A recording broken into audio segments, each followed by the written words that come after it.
Or, Oro will kill him, which is what he deserves. Ugh. Ugh. Ugh. So emo. So much soul pain. Only men can feel this much soul pain. Mountains of man pain all over the place. But hey, our ship might be finally kicking off, so at least there's that. But all of his friends are like, you have to get back down there. Like, we already ship it. So you get back down there and you befriend that incredibly sad emo boy. They say it's because he needs to figure out what Grimm is planning, but we all know that they ship it as well. Although, honestly, I kind of want better for Oro. Like, I ship it less now. Oro deserves better. It's very similar to all of these other situations that we get in with a lot of these books, in that the bad guy is just the child of a really bad guy. And so because the bad guy hasn't done anything, he has just not stopped the really bad guy, then the bad guy, the main love interest, not actually bad. That's how the logic works. They're just throwing jabs back and forth. If this was a guy and a girl in this scene, it would be leaning towards an eventual romance for them. For some reason, maybe he's trying to figure out if Grimm is interested in him. As they're sniping back and forth, and Grimm is still trying to win the Sadness Olympics, Oro's like, you've never cared about anybody, not even a woman? And Grimm's like, no, never. So I bet you Oro's like, yes. Chapter 10 is called Enemies, and the next chapter better be called To Lovers, but I don't think it will be. But this ship is chugging along. Like, honestly, if you replaced Oro with a stereotypical female love interest, all of their dialogue would fit right in to that, to those tropes. So I think the ship is thriving.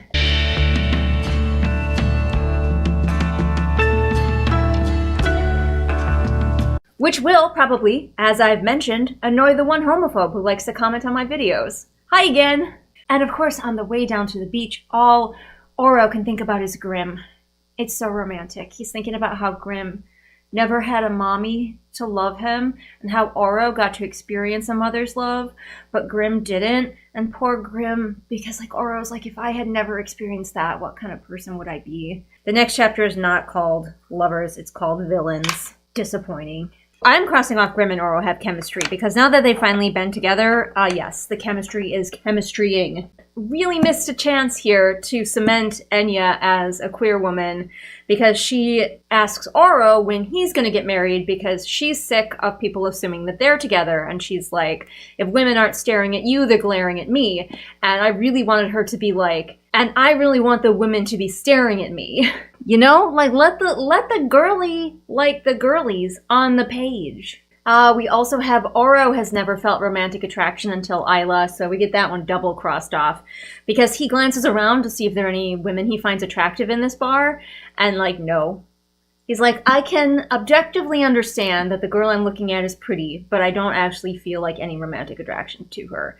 I'm like, yep, because she's not Isla. Everybody knows that the boys in this book are Isla-sexual, although, of course, we do have our Grimm and Oro ship. Now, I have long maintained that I think Oro should be somewhere on the Aro-Ace spectrum. I am unconvinced that Alex Astor even knows what that means, so it'd be very doubtful that she would be doing it intentionally. Oro is throwing off aromantic vibes, though, because he thinks about, I could have a romantic interest, but would I want to hang out with her more than my friends? I just can't picture it. It just seems like such a waste of time. And I'm like, oh, honey. Oh, baby boy. Oh, sweetheart. Apparently, Egan is also aromantic because he's just confused by the concept. He's like, what? Okay, so I guess Egan's not aromantic. Well, I guess he still could be, technically. But Oro's like, yeah, my brother's had lots of relationships. And apparently, Aurora's been jealous, and Oro has noticed this. Even though it seemed like the first he'd ever heard of Aurora was when he found out that his brother was marrying her in the previous chapter. Oh my gosh, okay. Yeah, the ship is really gaining steam, if you will, because Grimm doesn't only just, get all of the ones that are climbing on Oro off of Oro. Grimm is so incensed, so filled with passion, that he obliterates all of them because they attacked Oro. The chemistry is not there. I'm just saying. Oro tells everybody what happened, and everyone's like, where's Grimm? And then Zed comes in and he's like, yeah, he's back in his fucking cell. He just put himself back in his cell. So I think Grimm just really, really, really wants to get into some, like, prisoner-captor play, and Oro is just not getting the signal. Why didn't you use those super uber powers that you displayed just at the lake against my armies? Like, you could have just wiped them out with shadow powers. Because they weren't powered by his love for you, obviously, Oro. Oh my god, oh my god, oh my god, this ship. Grimm says, it's a shame you are who you are and I am who I am. Can we be any more Romeo and Juliet with these two? I don't think it's possible. I did hear about this, though. I once made the mistake of taking Grimm up on a meat-eating contest. Oh, boys, woo. Apparently, it made Oro gag. Alright, gay. Oh my god, they are such boyfriends. Then Oro's like, you could become king with me. You go home, kill your dad, we'll be rulers together. Oh, they're adorable. Oro's like, we could rule our kingdoms in peace. We could have a peace treaty. And I'm like, you could have a marriage. Our Grimm and Oro ship has ended, unfortunately. And they're all just like, hey, is your ex-boyfriend gonna be here at the Centennial, do you think? Obviously, they don't call him that, but it's implied. Now, of course, because they're both being very petty ex-boyfriends, Oro didn't, like, send a letter to Grimm being like, hey, man, I figured out you didn't cause the curses. I'm really sorry. I apologize deeply.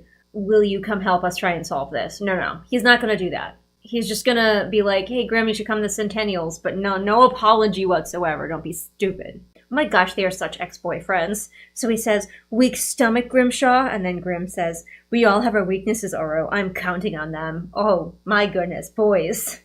And I really wanted Oro to be thinking, I didn't know Grimm liked women.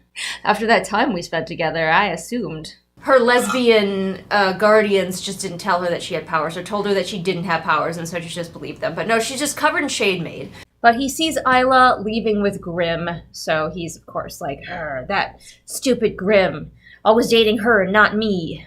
But, of course, Oro is filled with jealousy, brimming with jealousy, which we know, of course, is actually because he's in love with Grimm, and he's mad that Grimm's hanging out with Isla. That's the real reason, and we all know it's true. He says that the Starling visited Isla, and he's happy for her that they're friends, and I'm like, so you don't believe that lesbians exist, because there's no jealousy there. He doesn't think maybe Isla has a girlfriend.